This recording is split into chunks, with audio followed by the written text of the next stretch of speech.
I am not the same person as the 23 to 25-year-old apprentices. If the entire shop has, like, again, 20-person shop, if 19 of the guys in the shop are 25 or less, I have nothing in common with these people.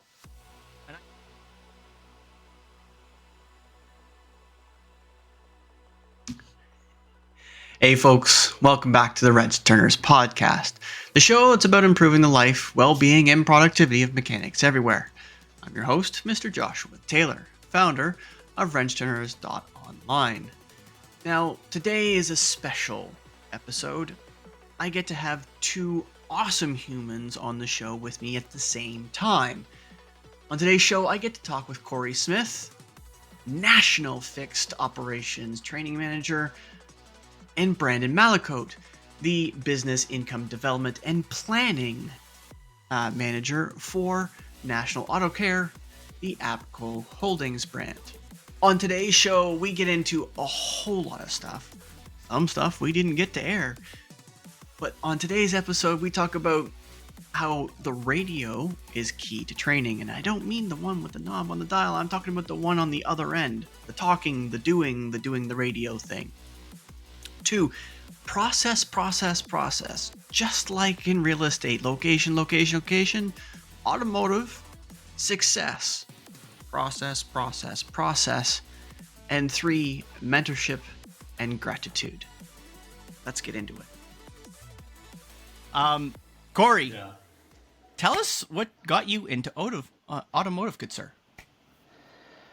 Well, let's see. My first real job was working at a radio station, and I did that for a number of years. And my wife wanted to have a family, and a lot of the radio station things were late at night. I did nights and overnights. So if I wanted to be home during the day, I had to find another job.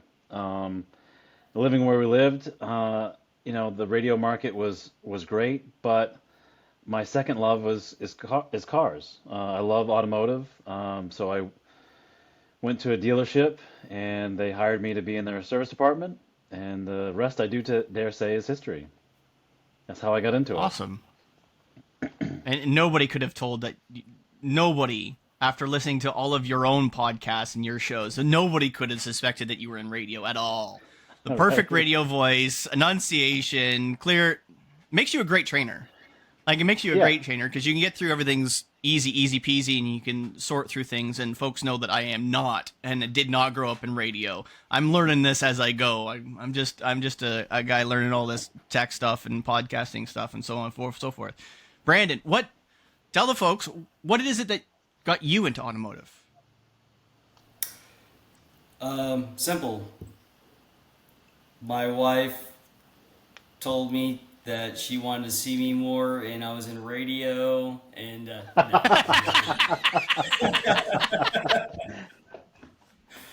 I don't believe that for a second. I don't think anybody else does either. I was 18 years old. I'm going to school, and my brother, my elder, 18 years, he's my best friend in life, was the GSM of one of the largest auto groups in the country. And on Christmas break, I'm walking out of the showroom floor, and he goes, hey, little brother, guess what I made last month? And he told me, and it sounded like $1 million to me. Something like right out of the Wolf of Wall Street. Yeah, 21 years later, here I am. So that's how I got in the car business. Started selling cars when I was 18 years old. I elevated very quickly, and have a lot of people to thank for that. But I can tell you where I was standing at the Bob Howard G. Chrysler Dodge building, where I was walking down a platform, and I was telling him bye, and he just literally, he did it on purpose. Hey, little brother, guess what they paid me last month? And I turned around, and he told me, and I just go, and here I am. So that's what happened. That's why I'm in the car business, and that's why I'm here today. That's awesome. And it's interesting because, family cars or money after, 27 or so, I'm not even sure how many there is. Actually, it's way more than 27 now.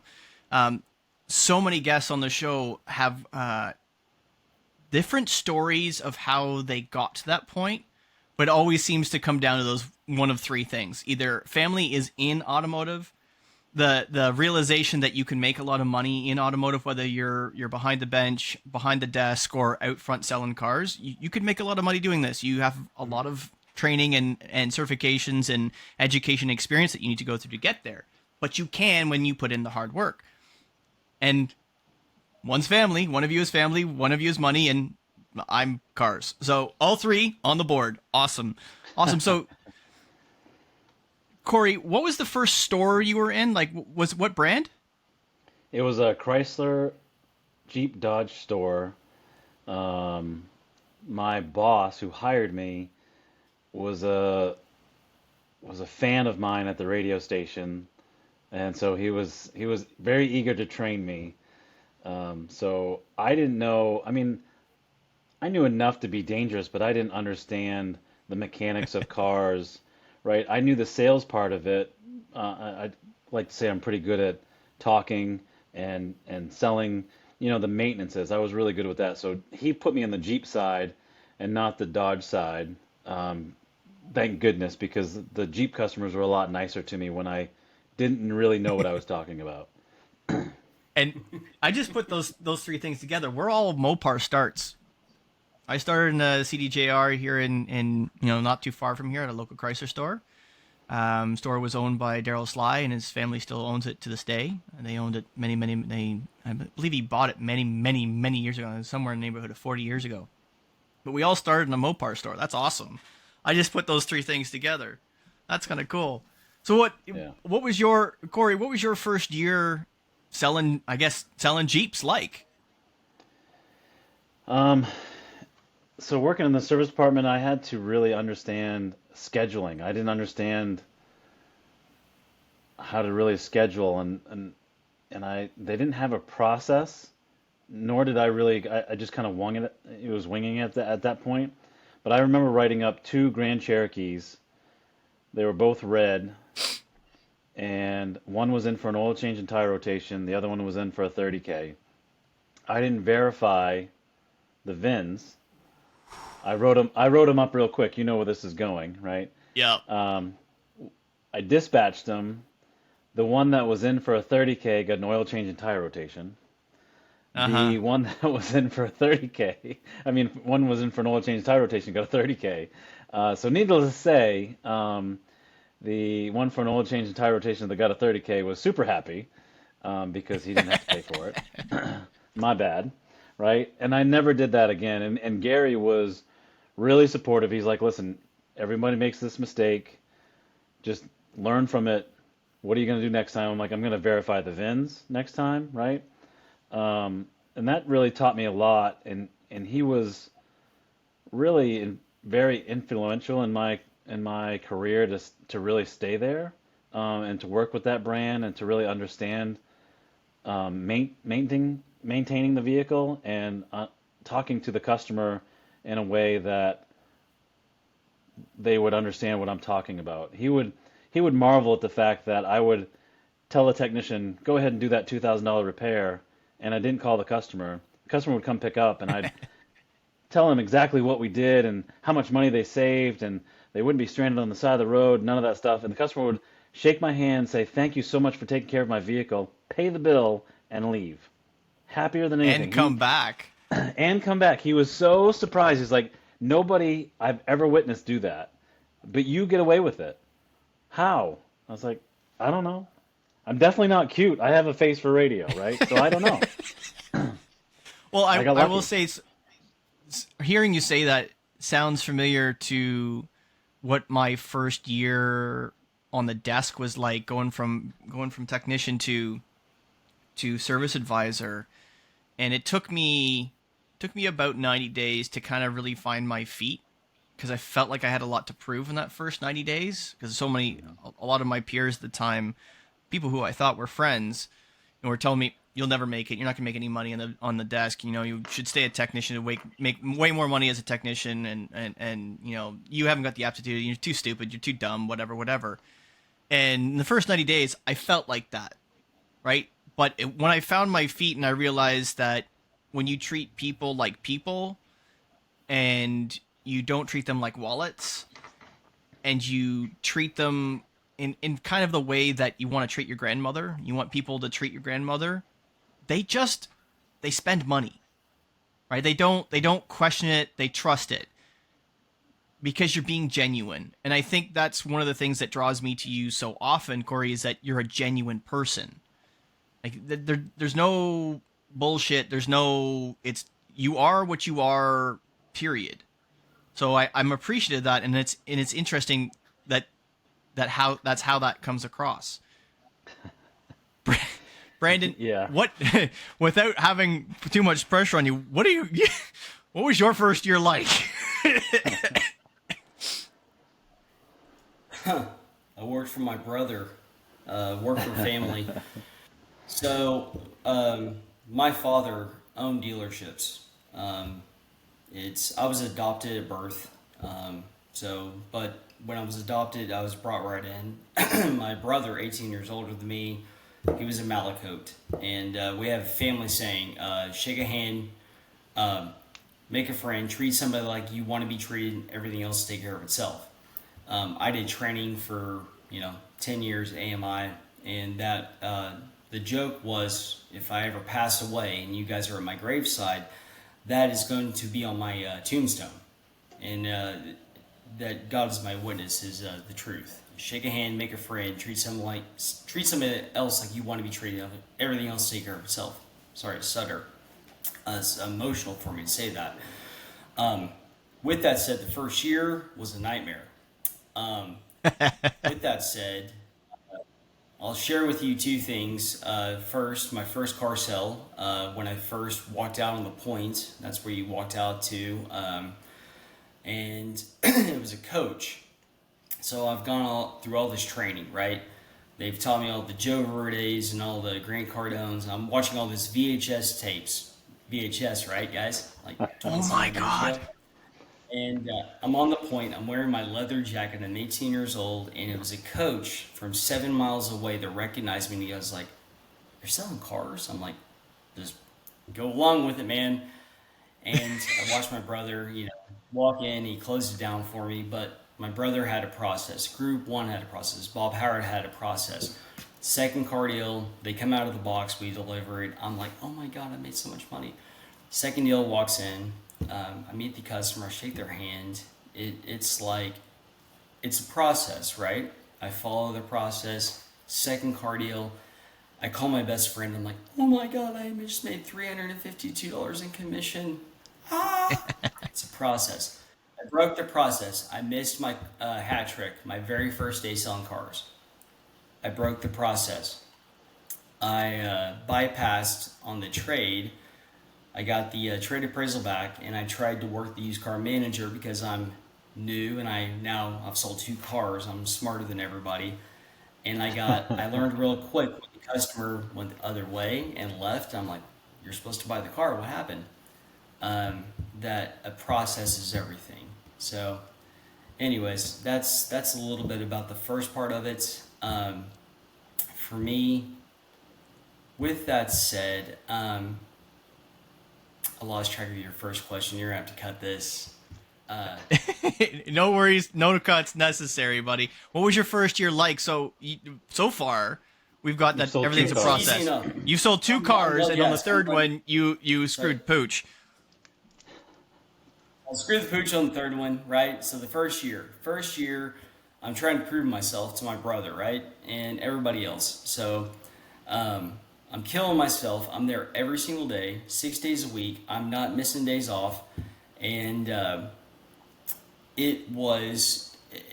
And I'll say this to the day I die. My brother was literally the most integral part of my life and where I am today, because he was trying to instill a process. And I want to say this, and I want to say it very respectfully, because of Mr. Howard, Bob Howard. Group 1 now owns the name Bob Howard Auto Mall. But Bob Howard had a process that my brother believed in. And I lived with my brother for the first year. And you worked 12 hours a day, but when you went home, and I lived with my brother for those 3 hours, you have dinner, And then what did you talk about? You talked about the car business, and you talked about the process, and you talked about structure, and you followed that. So for the first year of my life in the car business, from 18 to 19 to 20 years old, it was ingrained in me. Step one, A to Z. This is how it's done.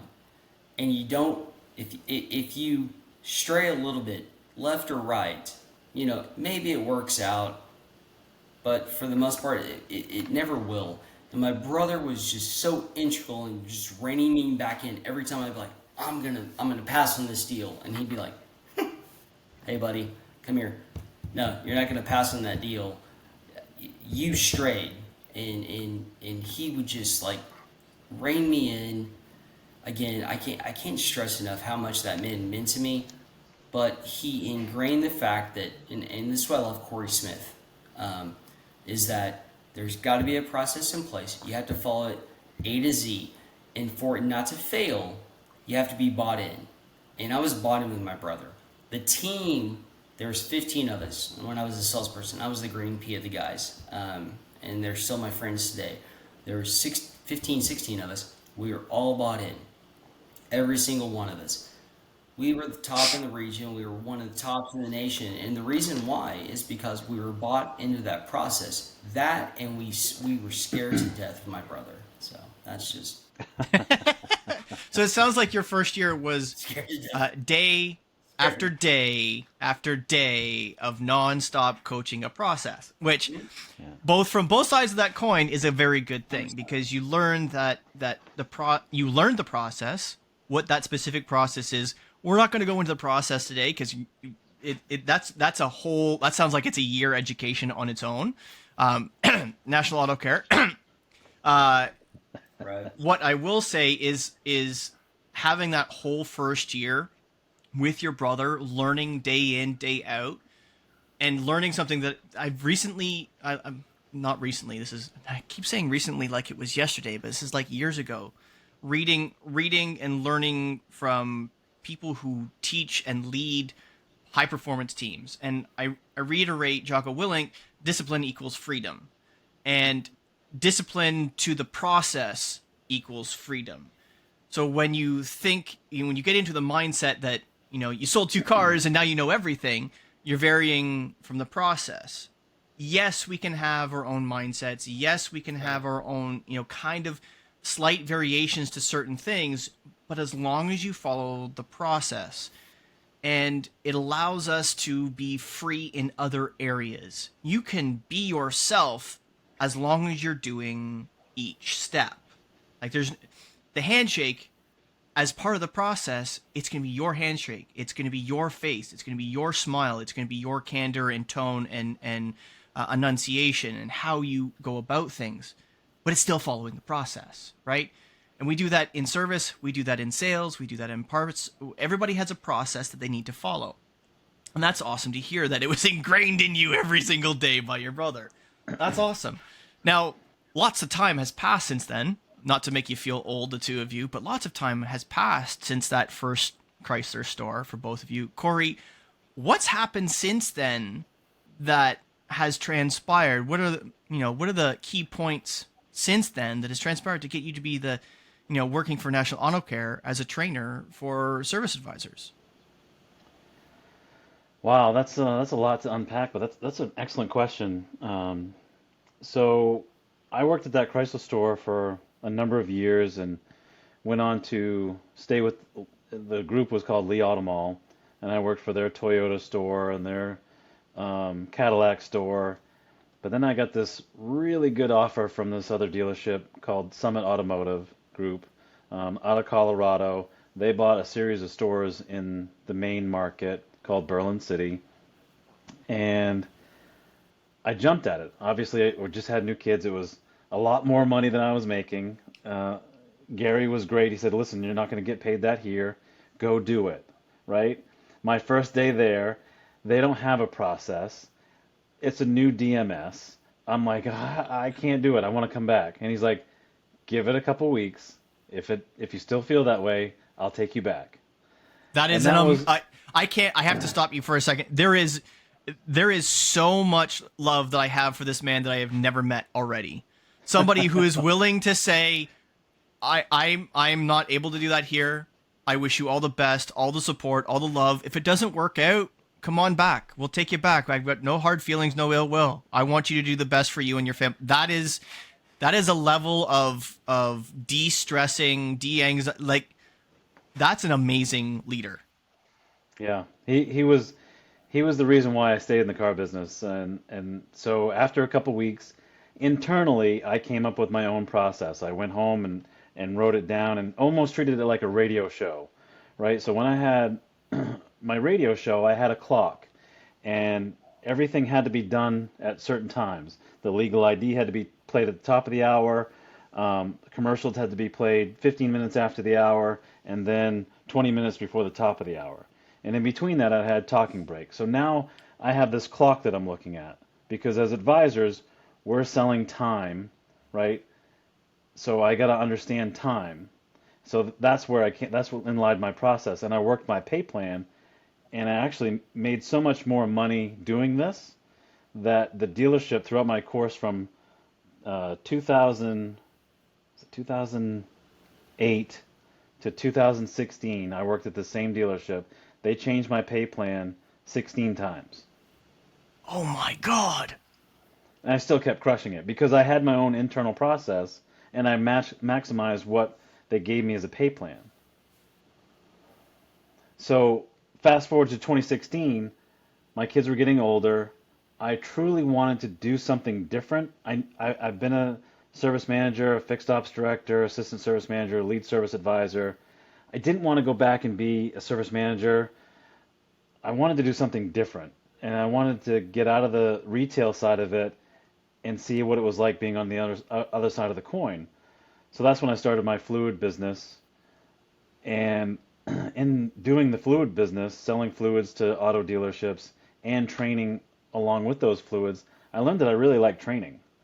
And JD Power came in and said, "Hey, do you have time to do some consulting for us?" I said, "Sure." They taught me a process. I learned a lot from JD Power, and I'm like, man, I'd really like to do just training and consulting. And that's what led me to National Auto Care. Um, so long story short is it was more of I wanted to give back to show the advisors how I did it, and I was in a market that was really, I would classify really small, Portland, Maine. In Maine, total was 1.2 million people at the time, and I made a pretty good living. And I think no matter where you live, no matter what your customer's income level is, if we give them a great experience and we communicate to them what their needs are, they might not do everything that day, but guess what? Ted Williams had great batting average because he got base hits. He didn't hit home runs every time. I just want my advisors, when I teach them, get a base hit. Make the next service appointment. Get them to come back. I'd rather have base hits and doubles than try to swing for the fence. That's a great piece of advice there, and it doesn't matter whether you're an advisor or you're on behind the bench. You got to swing the bat and you got to look for a hit every single time. You might not get a hit every single time, but if you don't swing the bat, you're not going to hit. But if you swing into the fence every single time, you're going to burn out. Right? You're going to burn out. You got to learn your customers, you got to learn your product, you got to learn your processes. Right? That's awesome. That's awesome.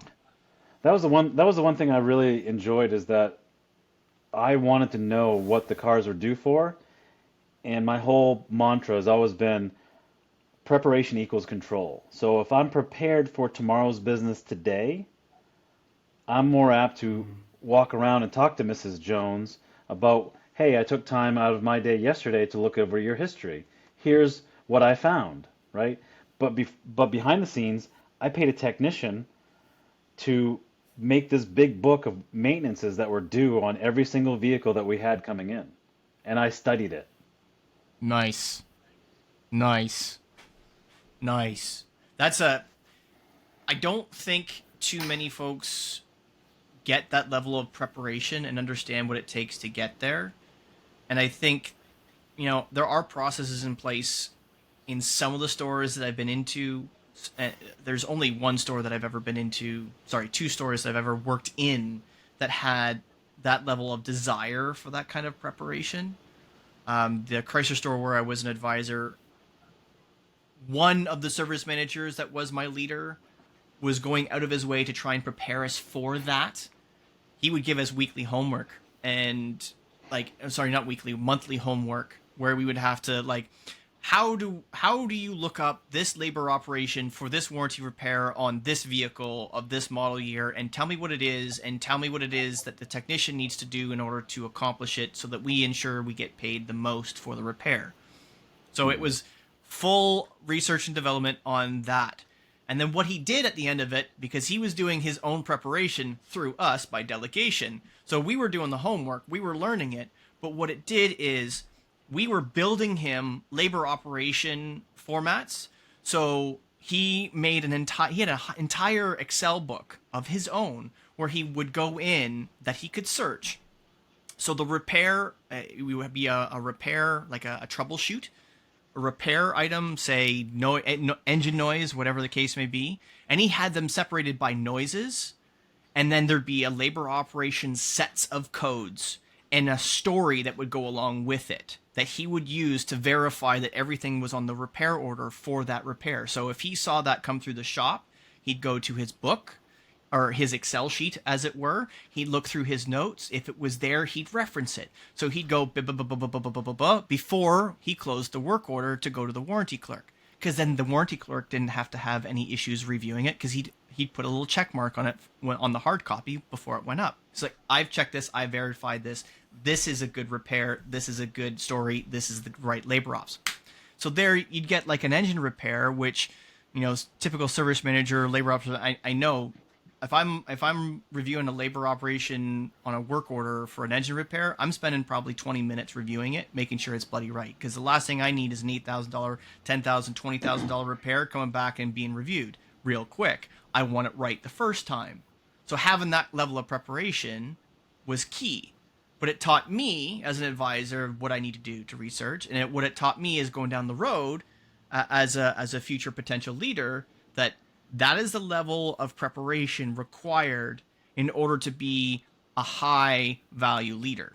So that's really cool, and it's cool how you've done it as well. Now, Brandon, what's for you? Same question. What's happened between that first? I'm gonna. I know, man. I keep making you go second after those. What happened between your first year at that Chrysler store till now for you working for National Auto Care?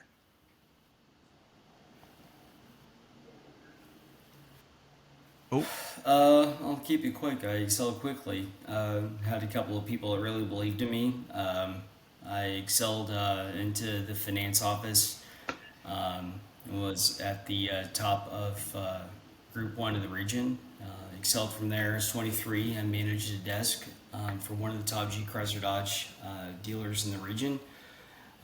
Followed a friend of mine to a group called the Bob Moore Auto Group. It's one of the most prestigious here in Oklahoma. I think they've got 15 stores now. Was a finance director by the time I was 25 for an auto group. I think we sold 350, 400 cars a month. I had a team of 4 guys. And just had an eye on the prize that, I wanted to run a store one day. I got a phone call in 2012 from an old boss that asked if I would ever want to be on this side of the industry, as far as, I guess you could say, consulting. And I said I had no desire. I said, there's no amount of money you could ever pay me. I had a focus, I had a vision of where I wanted to be when I was 35. And he says, you got to meet this guy. His name's Corey Bays. And he runs this agency called Assurance Marketing. All right, whatever. I'll meet with him. And had a very successful agency here in Oklahoma.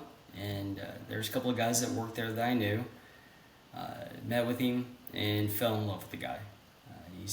I'll make fun of him right now because he could turn me into a pretzel tomorrow. He's a 4-time All-American wrestler from Oklahoma State. He's the size of a jockey. And, he's the sweetest man you've ever met until you piss him off. Until you piss him off, then he'll turn you into a pretzel. I'm walking out of the interview. I walk in shirt and tie, and he's like, "You're completely overdressed." He tells me about what they do, and he's a rep, right? In my eyes, they're reps, and I hate reps. I don't like them. Uh, it's you guys have come across them. They're trying to sell you guys parts. In our space, they always come in. They want to know what have you done for them lately, and then how you can improve. You're there for 12 to 15 hours a day. They walk in for about 1 hour. They're going to bring you some pizza, and then they're going to say, "Hey, um, you know, have you thought about doing this?" And you just want to throw your pen at them and be like, "Hey, listen, I'm going to be here for another 12 hours. If you want to sit here, I'll do what you do." I had zero respect for them. I can't stand reps, and I can't stand reps to this day. I'm not a rep. It's a three-letter word that I can't stand. But I met this man, and I fell in love with him. Long and short, my wife and I had gone to, it was a Wednesday night. It was a church group, and I'm getting gas. It's cold as hell outside. I think it was like negative 12 degrees. I'm still in my demo, actually.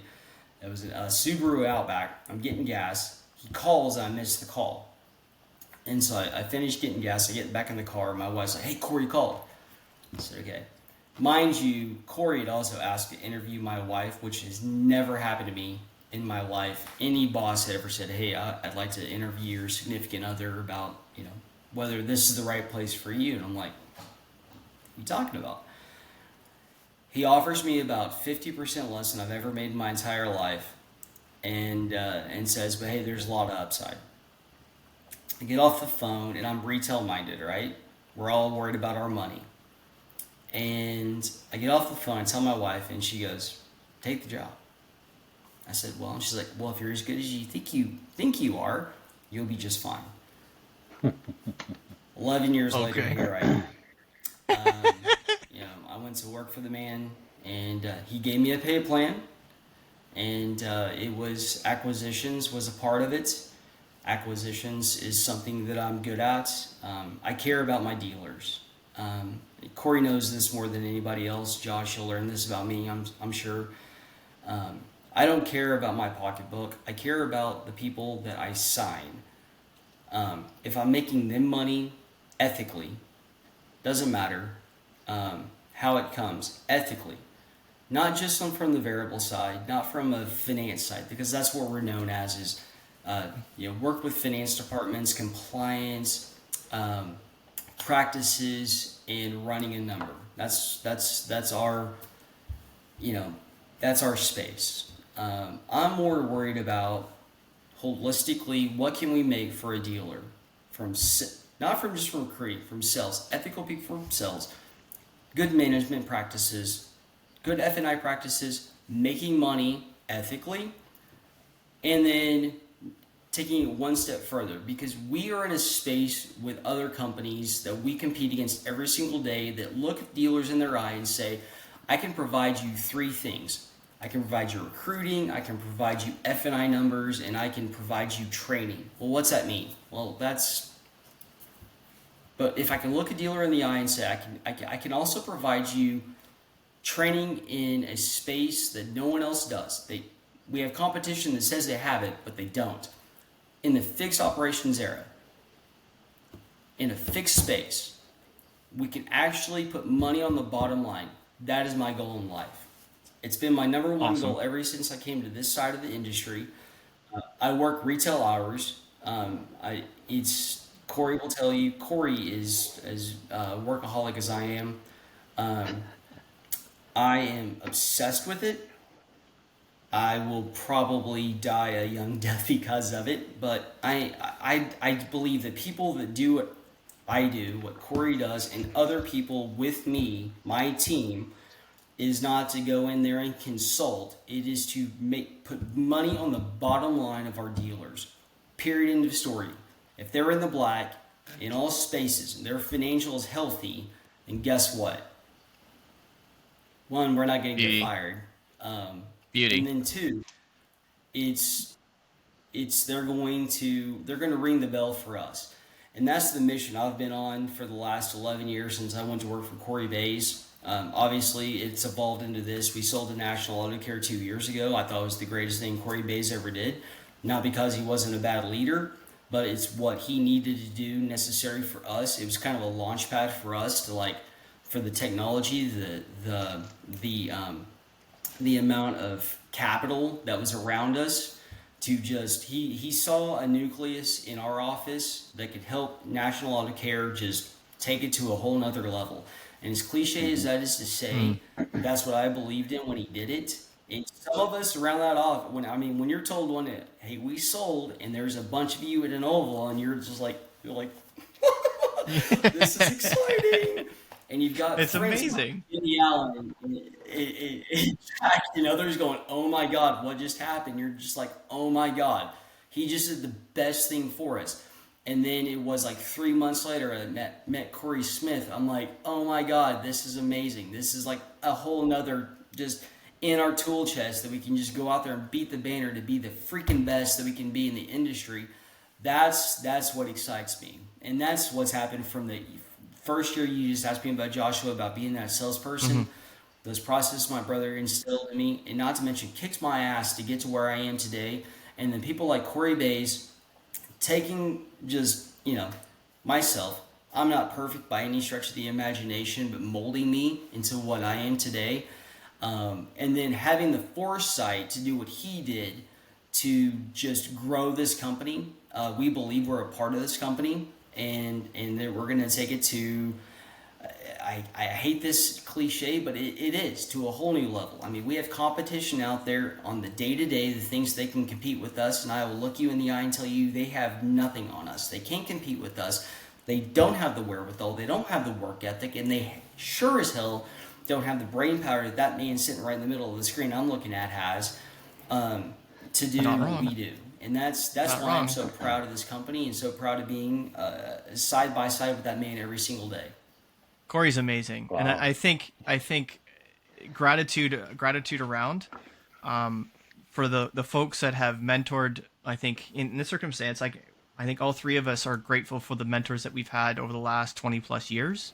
Those that got us into the automotive industry, those who have kept us in the automotive industry, those who have nurtured us through the challenges, the lows and the highs, those that have given us the opportunities that we wouldn't have otherwise had.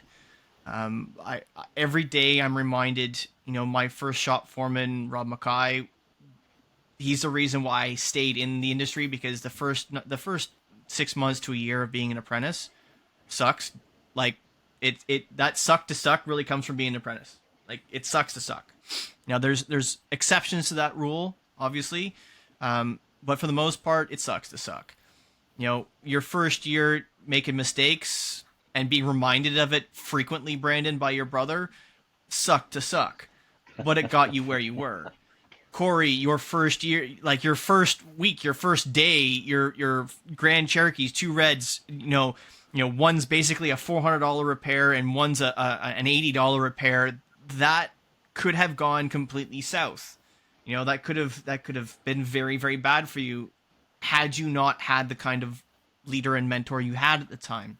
Yeah. And that exists, similarly. All three of us have been in training sessions where we're looking at someone dead in the face and realizing, some are worth all of your time, energy, and effort that you can give, because they're willing to receive it and they're willing to give it back. And there are some that are not worth your time, energy, and effort. And I think all three of us are thankful that we were that person that was deserving of that time, energy, and effort. And that's got to all three of us to where we are now. And to that end, that 10, 15, 20 plus years that all three of us have, we got 60 plus years of experience between us. Corey, what was, using that experience you've had to date, thinking about those red Grand Cherokees, what's your piece of advice, knowing that you like to break things and you're really good at breaking things and not so great at fixing things? What's your piece of advice for a technician to be happier and more productive tomorrow? Well, that's a great question. So, to have a technician, something that they would have more peace of mind is I think far outweighs everything else is being at a place where you're you're pushed to be better, you're supported, and they're spending resources on educating you. And I think that outweighs a lot because that gives in my mind, that would give the technician more peace of mind than going to a place that all they are is just, you're just a number to them. Get this done, get this done, get this done, get this done, get this done, right? Where here you're being nurtured. And I think that helps the mindset for a technician. I think techs over the last, 3 or 4 decades have been abused.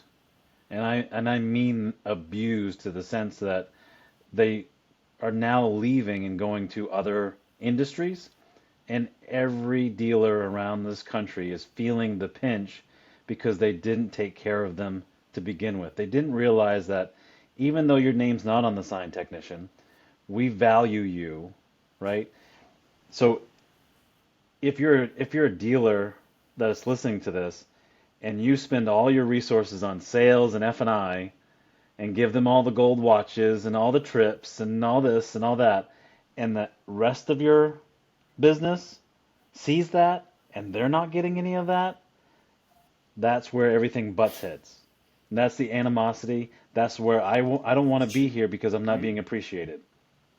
100%. Just like if you have kids, right? You can't treat one like the all-star and the other one like the redheaded stepchild. You've got to have some kind of middle ground where you're doing it for everybody. 100%. No matter how much sales is making you, you need service as well. It's the And circle, I right? think It completes the circle. Like what you're talking about is a high value leader that is not just in service, but at the top of the food chain, the GM or ownership that is investing in the entire team, not just in some of the team. Sales is the single. I've been juggling these two. What's more valuable, sales or copy? And I think in 2023, copy is starting to outweigh sales because we're so digitized. Things hit copy, the internet, social media first. So you have to have better copy. Copy needs to be top notch first, and then salesmanship. And technicians are salespeople too. If you're not investing in all of your salespeople and all of their sales skills, you're losing. Technicians need to know how to communicate just as effectively as a salesperson does, right? A salesperson needs to close business, right? A So, technician needs to be Josh, able to communicate that close, correct? let's talk hmm about that. Let's jump into it a little bit more. And Yeah, let's talk I about think that for a second. So it, I, I'll be straight with you on this. Techs, so service is the most integral part in a dealership. Some people may say, well, it's this department that they touch the most customers, right? Of mhm. anybody. Okay. So if you're, let's say there's 75 ROs a day, that's 75 customers. I mean, you ask a dealer that's variable minded, um, are you going to sell 75 cars? If you had 75 opportunities, did you sell, let's just take that 10% or 20% closing goal and say, did we sell 25 cars? If we could sell 25 cars a day, we'd all be beating the bill. I mean, all three of us right here, we could write a book and we'd be rich. Fact of the matter is that a lot of just average dealers are touching anywhere from 25 to 75 a day if we are properly answering the phones and we've got the proper appointments set, and we're getting those customers in. So those techs. So let's talk about techs. Techs are different than salespeople. Salesmen, they are they're the billboard, right? They're what you see. They're that credit union sign when you walk by and says, when you're driving by, it says 2.9. That little sign out there. It's the first thing that a person sees, and then they walk in and they meet that salesperson and say, "Yeah, we offer 2.9." If they're not properly trained, then they're no good to us, right? Our dealers spend tons of money in advertising. Every customer, they'll tell you in the sales meeting, every customer that walks in costs me $300, and they'll chastise the salesperson for that. A technician, needs to be treated no different than a salesperson. They are the blood life to a dealership. Period. End of story. They can walk to an advisor and tell a person no different than a salesman can walk to a sales manager. And if they're properly trained and they believe in the dealer, they'll tell them without revocation, hey, this is what I've got. This is what's going on with your car. This is what I've got going on with my car deal. And that's what gets the whole thing churning, right? And that's I've never been able to figure out how to marry it together. I know Corey Smith is killing himself to figure out, with processes, and same with you, Josh. We're trying it on our side as well, is like to not necessarily beating the heads of people, of managers, not dealers. Dealers know it. It's managers going, hey, listen, remember where you came from. I'm sure you guys see it on your side. Is like, you guys are the lifeblood, technicians, salesmen. It all starts from the front lines and it works its way up, and that's where it really takes off. And that's just, me going on a tangent. I apologize, fellas. That's okay. I like tangents. Tangents breed all kinds of new experiences and stories. And I think fundamentally those stories need to get told, right? And those stories need to be communicated. You're talking about technicians leaving to other industries, and you're right. Some of them aren't technically leaving the industry. They're still being mechanics. They're just being mechanics in a different way. For example, my buddy Marshall Sheldon, he is constantly trying to recruit automotive technicians to HD. Hourly. Most of them work. They work long hours from time to time, but if they work an extra hour, they get paid an extra hour. But they have overtime. If their contract happens to be 8 hours a day and they work 9, they get overtime on that 9, and it's pre-written. There's no qualms. It is what it is. And most of them are paying very, very well. We had a discussion, I think this past weekend when we recorded, Series 3. His apprentices, so year 1 apprentices, don't need any experience of any kind from anything else, right? They walk in and they do 5 hours of overtime a month. They're making 70 grand, right? Year one. And his franchise, the franchise that he works for, and the store he works for, and the company he works for, they're paying for training as much as humanly possible.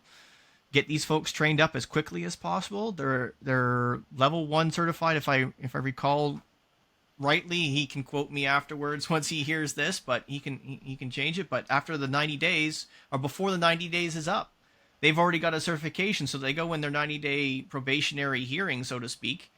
They've already got a fairly large amount of accreditation to their name. 90 days in. And it's like instantaneous pay bump, hourly.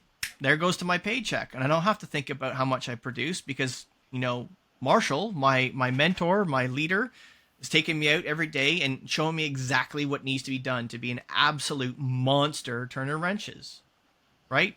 This is not happening as often as it needs to in automotive, right? I'm not talking about the $70,000 necessarily. I'm talking about processes to cultivate mostly young people, but cultivate new apprentices, new mechanics into this industry successfully to turn them into absolute monsters for our customers. We want them turning hours. The challenge is, as Corey stated, the last 30, 40 years, there has been a level of abuse that has started to make technicians be wary of the trade, get out of the trade, and so forth. Now, lots of blame is put on a lot of people and a lot of things, and the top of that food chain of blame is flat rate. I am not normal. I don't think there's anything wrong with flat rate. That's going to cause some heat for those that listen that don't like it. There is absolute, and I'm going to say it again, there is nothing wrong with flat rate. The only thing that is difficult about flat rate is OEs who believe it is acceptable to lower times where it is not achievable in the real world. That is it. Mm-hmm. That's 100%.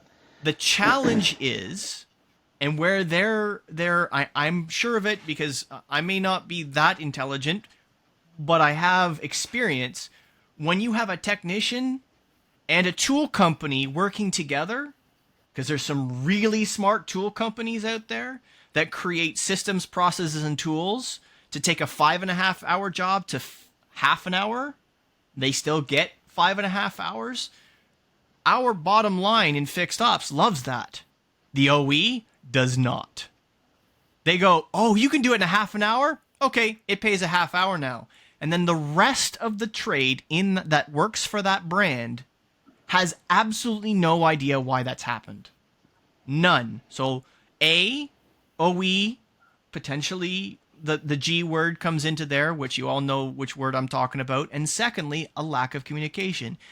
If the OE says it should take you 0.5 to do this, and no one except maybe a handful of very intelligent tool and technicians have figured it out, tell everybody.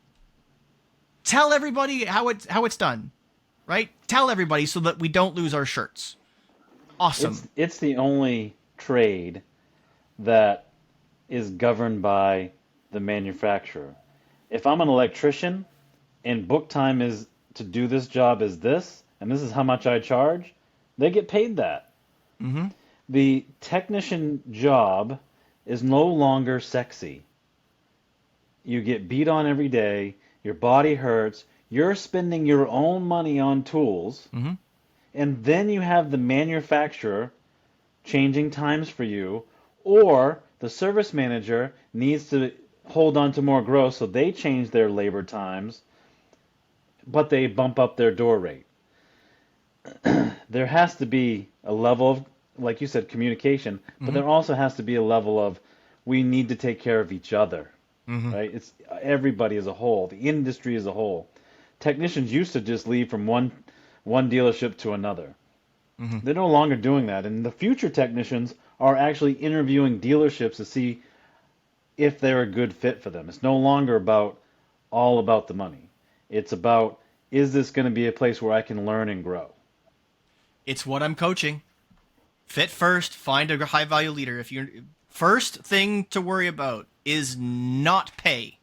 First thing to worry about is, do you work for a high value leader?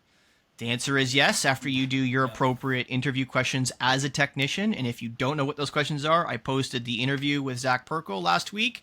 That is the first one of hopefully many that I'm going to do. If you don't know how to ask those questions, listen to it, watch it. There will be more. I am posting them regularly.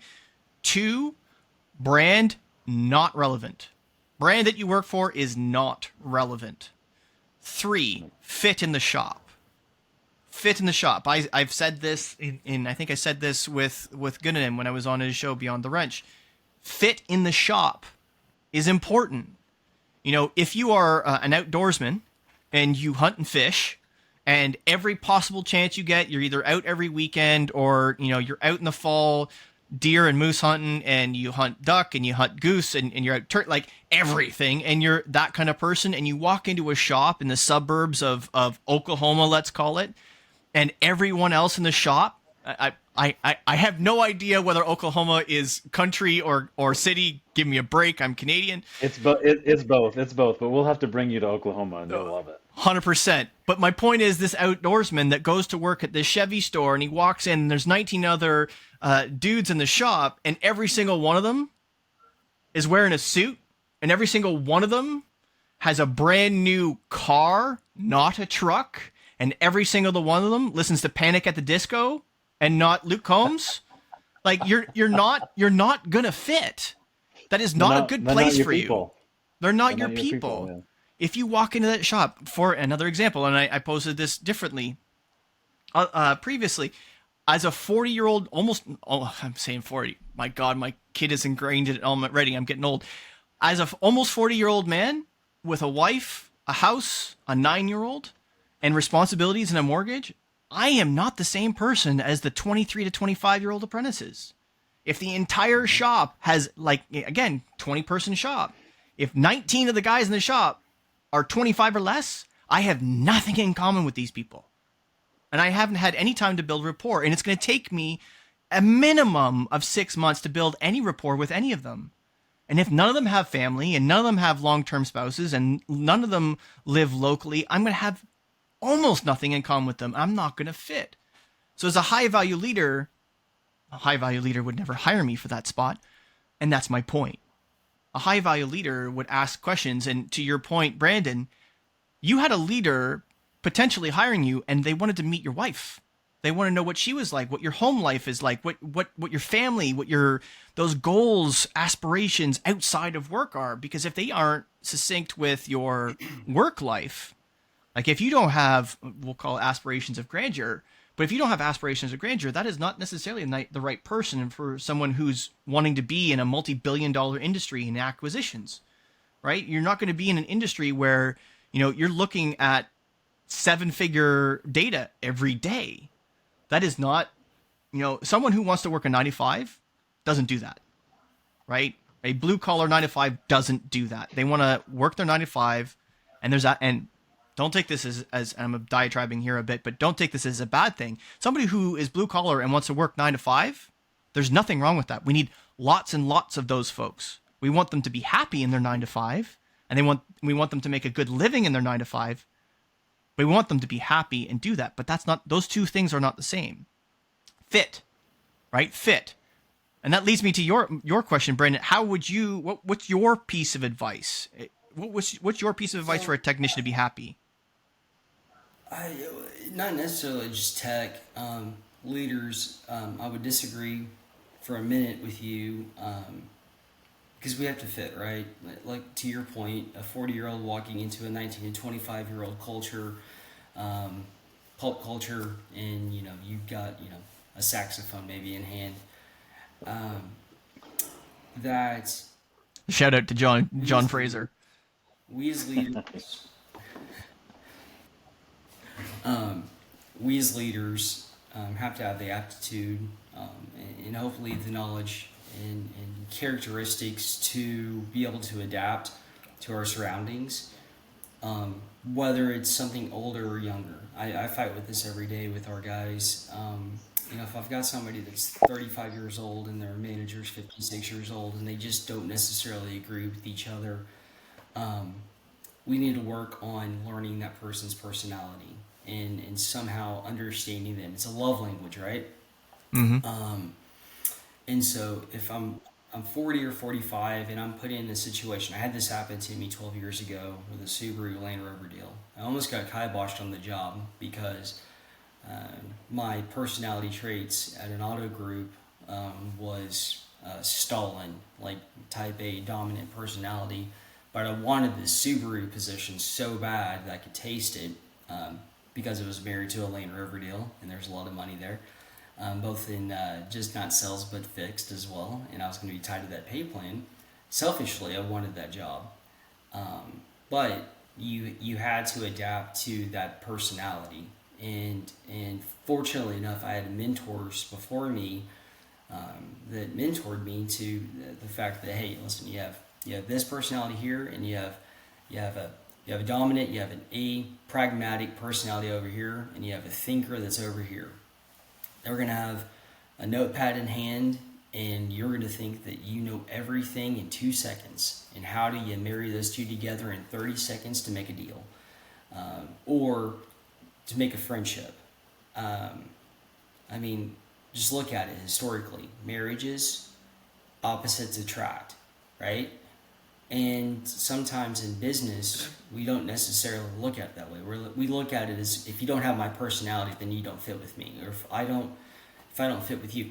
But somehow in marriage, it's always worked, right? Like if you just think about it, if you take out of the context of the work life and you just look at marriage, if you look at it historically, opposites attract. If you literally look at all personality traits, all the studies that have been done, dominant personalities and thinkers or socialites and facilitators, they attach, right? And it works, and they have great marriages. However, in business, if you don't have my personality, or if you're younger than me and I don't necessarily take the time to understand, then that's where I disagree just a titch, is that we have to have a little bit of empathy, and then also in our industry, which is 1,000,000% looked against patience. There's no patience in this industry. If we have patience. We understand the I try to attitude and teach patience as much as I can, try and teach my son as much as I can, but I am a tailor through and through. And for yeah. my grandfather told me his If father, we have his father, patience, my great we grandfather, can. we are not patient people. We are not patient people. If you are a tailor, you are not a My patient father. person. I am not a patient person. My wife and I, when we fight, it's a mushroom cloud. We know that. We know that if we have a disagreement, to separate rooms, right? We know that about each other. It's what makes us special. We're fighting right now. It was over the most minuscule deal. Instead of fighting about it, it's like two words. Like, we know there's going to be a mushroom cloud. You separate, and guess what? In 2 days, we'll be best friends. And that's what we know about each other. It's no different than in business. Unfortunately, and this is the only reason I disagree with you for a second on that, is that as professionals, we have to know that. We have to have the aptitude and patience to go in and go, listen, they're younger, they listen to different music, we have nothing in common, but I've gotta find a way to make it to fit in. In turn, they have to fit. We have to show vulnerability, a vulnerable side. Let me spit it out.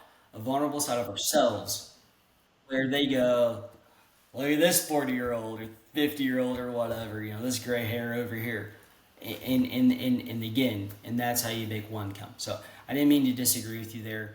No, you know It is what? I think tough. I the agree with you. conversation is necessary, right? The conversation is necessary, and the reason why I say, Right.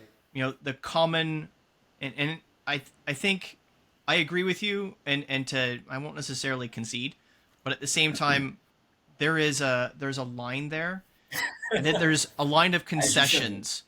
I think there's a line of concessions that each leader and each technician and each service advisor and each F&I person needs to know where their own personal line of fit is. And whilst I paint a very extreme picture of like 19 to 1, I agree the adaptability. That's a really key piece of advice there, and I think I think to summarize in a word is adaptability. Of to make your next day happier than every day after is, if you aren't an adaptable person, you need to start to learn baby steps to become adaptable, because not every circumstance and every situation and every store that you're ever going to work in is going to be 100% of the people that you're working with like your hobbies, your personality traits, your convictions, your belief systems, and so on and so forth.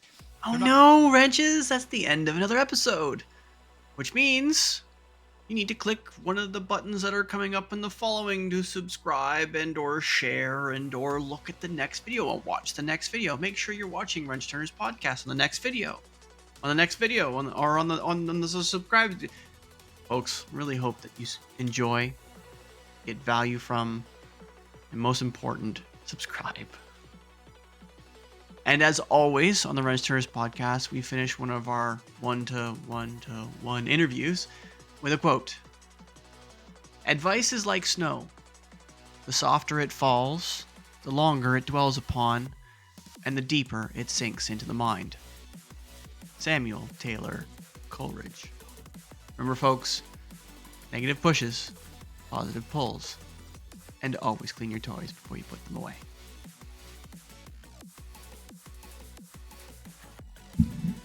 That's twice.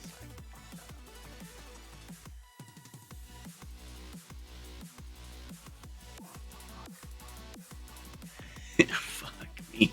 All right, let's do this thing.